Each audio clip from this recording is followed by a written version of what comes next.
Tony Dungy took exception to Rich McKay's admission that the NFL officials are told to officiate the pass interference rule differently on those late game Hail Mary plays. And this is all becoming relevant as the NFL tries to figure out how it's going to claw back at the rule that was passed back in March, Chris, to make pass interference subject to replay review like any other play that is subject to replay review. Now they want to exempt certain situations. They want to have no automatic challenges for pass interference. They want it all to be generated by the coach's challenge, and they want to get rid of it entirely when it comes to Hail Mary plays. And I think one of the big problems here, and we've touched on this earlier in the show, we've spoken about it in the past, the idea that they're never going to be able to objectively define what a Hail Mary play is. And if they try to, Bill Belichick is going to come up with a way around it. You can't say X number of yards, X number of time on the clock, X number of guys in the end zone makes it a Hail Mary. You can't do it. So here's my idea, although I reluctantly provide it because it kind of helps Rich McKay get out of his jam.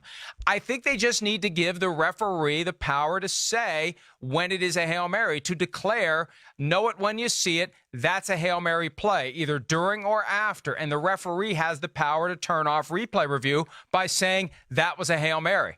And because we all know it when we see it. So let the referee decide that it is a Hail Mary, and then that's the play that won't be subject to replay review. And then they avoid the problem of Al Riveron accidentally applying the rule as written. Yeah, well, you're right. We all know what it looks like when we see it, right? So, I mean, you're not crazy there. And, you know, even if they put a time frame on it, I mean, you know, last 10 seconds, last 15 seconds, that might work. No, not even that. Not even that. The referee, almost like, you know how the referee puts his hand in the air when a guy shoots a three-pointer? Right.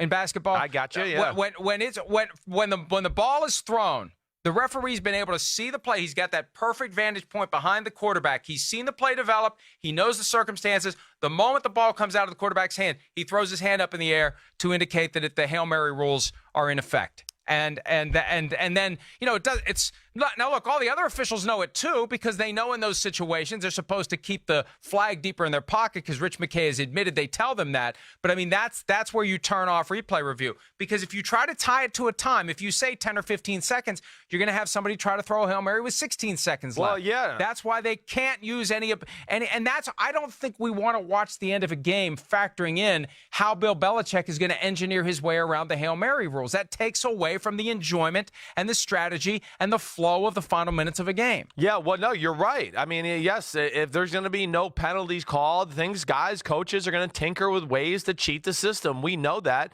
You know, hey, just to poke a theory into what you're saying, though, so this is what at least would bother me there, or at least I'm just one thing, unintended consequence. Okay, let's just take like Aaron Rodgers at the end of the Arizona game a few years ago. Not the touchdown Hail Mary, but the one when they were backed up in their own end zone and he threw it down to like the middle of the field. Now, you know, originally that was a normal play call, right? There wasn't like a, hey, guys, Hail Mary on two, Hail Mary on two. No, he called like 73, all go special, halfback burst, dummy snap count on one, right? Let's just say this. So there wasn't a Hail Mary. But now he dances around the pocket, nobody's open, he scrambles to his left and throws the ball to what it looks like now to a Hail Mary type situation, right? When it really wasn't a Hail Mary. I guess that's where I would worry about it a little bit. So now what are we going to do? The referee's going to go, but it's up to the referee. It's know it when you see it, because as we were watching it, we knew what it was, right? That's my point. The officials know. And if the officials on the field are relaxing the pass interference rules in that setting, they know too. So you let the referee. But are you going to do that in any scenario? That's all I'm saying. So here we are in the second quarter, and it's third and 25, and a guy scrambles around, and he just goes, oh, gosh, I want to make something happen. He just throws the ball down the field. Are we going to go, oh, Hail Mary? No, you can't do that. So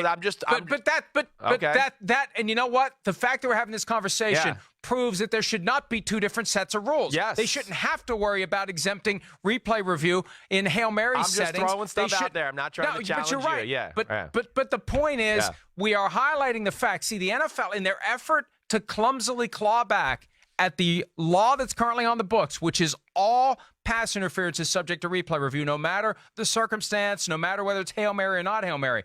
To try to exempt the Hail Mary, Rich McKay has admitted to the world that they tell the officials, officiate these plays differently. Yeah. Well, how do they know when to officiate it differently? Right? How do they know when it's a play that devolves into a Hail Mary on 3rd and 25? So I guess my point is, if they're going to try to carve those out, then they need to just rely on the folks on the field who activate these alternative rules that they shouldn't be activating in the first place. And it just illustrates how ridiculous it all is. Yeah, well, the biggest thing that jumps out to me, at least it looks like to me with the pass interference, new rules that are being talked about in play in this, the NFL wants the burden off of them at the end of these games. They want the coaches or somebody else. But with the gambling, like you've said so many times, Mike, and I think you're spot on, they don't want to be the ones that have to make the game-winning decision back in New York City.